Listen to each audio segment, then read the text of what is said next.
இங்க ஒருத்தர் சின்ன வயசுல இருந்து ஒரு மியூசியம்குள்ள அடைஞ்சிருக்கிறான். மத்த மனுஷங்களாம் இவனை வந்து ஏதோ ஒரு மிருகம் மாதிரி பார்த்துட்டு போறாங்க. சுற்றுச்சூழல் பயணிகள் எல்லாம் இவனை ஏதோ விசித்திரமான ஜந்து மாதிரி பார்த்துட்டு போறாங்க. ஆனா அவன் அதை பத்தி கவலைப்படவே இல்லை. இவன் காசு சாப்பாடை பத்தி எல்லாம் கவலைப்படுறதே இல்லை. ஏன்னா இங்க அவனுக்கு அது எல்லாமே ஃப்ரீயா கிடைக்கும். இங்க வந்து ஆக்டிவேரியாவும் சில புது ரூம்ஸ் இருக்கு. அது அவனுக்கு வெளி உலகத்தை காட்டிலும் ரொம்ப கம்ஃபர்டபுளா இருக்கு. அந்த இடம் அவனுக்கு ஒரு சொர்க்கம் போல இருக்கும். ஒரு நாள் அவனை பாத்துக்கிறவங்க ஒரு நல்ல செய்தியை சொல்றாங்க. இன்னும் கொஞ்ச நாள்ல அவன் வீட்டுக்கு ஒரு பொண்ணு வர போறாங்க. 30 வருஷம் தனியா இருந்ததுக்கு அப்புறம் இவனுக்கு அதை கேட்ட ஒண்ணு மூஞ்சில ஒரு சந்தோஷம். அடுத்த நாளையில இருந்து அவனை பார்த்துக்க ஆரம்பிச்சுட்டா. ரூமை கிளீன் பண்றது, எக்ஸசைஸ் பண்றது, குளிக்கிறது, அந்த மாதிரி விஷயம். அவனோட அலங்கோலமான தோற்றத்தை சரி செஞ்சுக்க ஆரம்பிச்சான். ஒரு நல்ல இம்ப்ரெஷனை கிரியேட் பண்றதுக்காண்டி ஃபர்ஸ்ட் டைம் பெர்ஃப்யூம்ல யூஸ் பண்ண ஆரம்பிச்சிருக்கான். கடைசி அந்த நாள் வந்துச்சு. கதவும் பொறுமையா திறந்துச்சு. டக்குன்னு பார்த்தா அந்த இடத்துல ஒரு அழகான பொண்ணு நிக்கிறா. அவ வேகமா உள்ள வந்து கண்ணாடி பக்கத்துல வந்து எதையோ தேடுற மாதிரி பண்ணிக்கிட்டு அவன் ஒவ்வொரு ரூமா தேடிக்கிருக்கா. எது வரைக்கும்னா இவன் அவனுக்காண்டி செஞ்சு வச்சிருந்த ஒரு ஆச்சரியத்தை பாக்குற வரைக்குமே ஒவ்வொரு ரூமா தேடிக்கிருக்கா. ஆனா அது அவ கண்டுக்கவே இல்லை. அவன் மண்டையில ஒண்ணுதான் ஓடிக்கிட்டு இருக்கு. எப்படி இங்க இருந்து வெளியே போய் சுற்றுலா பயணிகள் வரதை பார்த்த உடனே இவ ஒரு மூலையை பார்த்து மறைஞ்சுக்கிறான். இவ அப்படியே மெதுவா எட்டி பாக்குறா. எல்லாருமே பார்த்து சிரிச்சுக்கு இருக்காங்க. ஒரு கண்காட்சியை பாக்குற மாதிரி பாத்துக்கு இருக்காங்க. அவனுக்கு ஒரே குழப்பமா இருக்கு. ஏன் இந்த புள்ள இப்படி பண்ணிக்கிட்டு இருக்கான். ஆனா இவனுக்கு வந்து இது ஒரு ஸ்ட்ரெஸ்ஸே இல்லாத வாழ்க்கை மாதிரி தான். ஆனா இந்த பொண்ணு அழுகிறத பார்த்த உடனே இவனுக்கு கொஞ்சம் ஒரு மாதிரியாவே இருக்கு. அதனால அவளை உற்சாகப்படுத்துறதுக்காண்டி இவன் கொஞ்சம் ஸ்பெஷலா டேஸ்டா ஏதோ சமைச்சு கொடுக்குறான். அந்த பொண்ணு கூச்சமா இருக்கு. அதனால அவன் அந்த சாப்பாடு தொடவே இல்லை. ஏன்னா மத்தவங்க பாக்குறது அவளுக்கு பிடிக்கல. அதனால அந்த பையன் ஒரு வாய் எடுத்து வச்சுட்டு இது சேஃபானதுதான் சொல்றான். அவன் இது என்னன்னு கேட்க அவன் இதை சொல்றான். இது ஒரு விசித்திரமான கவலைங்கிறான். ஒரு மாதிரி பார்க்க அவன் இந்த ஃபுட்டு உண்மை இல்லைன்னு சொல்ல. ஆமா இங்க இருக்கிற எதுவுமே உண்மை இல்லை. ஃபுட்டு, தண்ணி,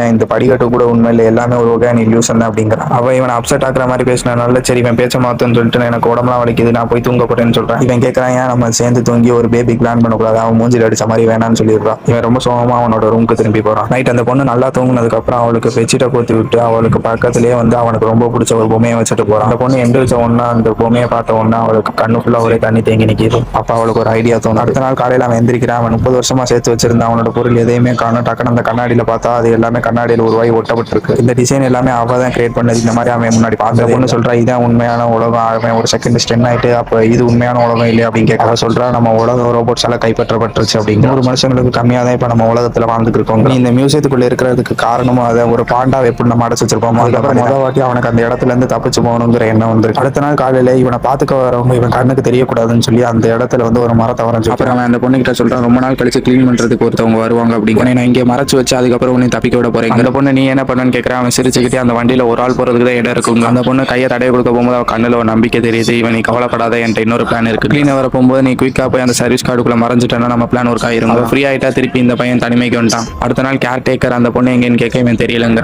இங்க ஒருத்தர் சின்ன வயசுல இருந்து ஒரு மியூசியம்குள்ள அடைஞ்சிருக்கிறான். மத்த மனுஷங்களாம் இவனை வந்து ஏதோ ஒரு மிருகம் மாதிரி பார்த்துட்டு போறாங்க. சுற்றுச்சூழா பயணிகள் எல்லாம் இவனை ஏதோ விசித்திரமான ஜந்து மாதிரி பார்த்துட்டு போறாங்க. ஆனா அவன் அதை பத்தி கவலைப்படவே இல்லை. இவன் காசு சாப்பாடை பத்தி எல்லாம் கவலைப்படுறதே இல்லை. ஏன்னா இங்க அவனுக்கு அது எல்லாமே ஃப்ரீயா கிடைக்கும். இங்க வந்து ஆக்டிவேரியாவும் சில புது ரூம்ஸ் இருக்கு. அது அவனுக்கு வெளி உலகத்தை காட்டிலும் ரொம்ப கம்ஃபர்டபுளா இருக்கு. அந்த இடம் அவனுக்கு ஒரு சொர்க்கம் போல இருக்கும். ஒரு நாள் அவனை பாத்துக்கிறவங்க ஒரு நல்ல செய்தியை சொல்றாங்க. இன்னும் கொஞ்ச நாள்ல அவன் வீட்டுக்கு ஒரு பொண்ணு வர போறாங்க. 30 வருஷம்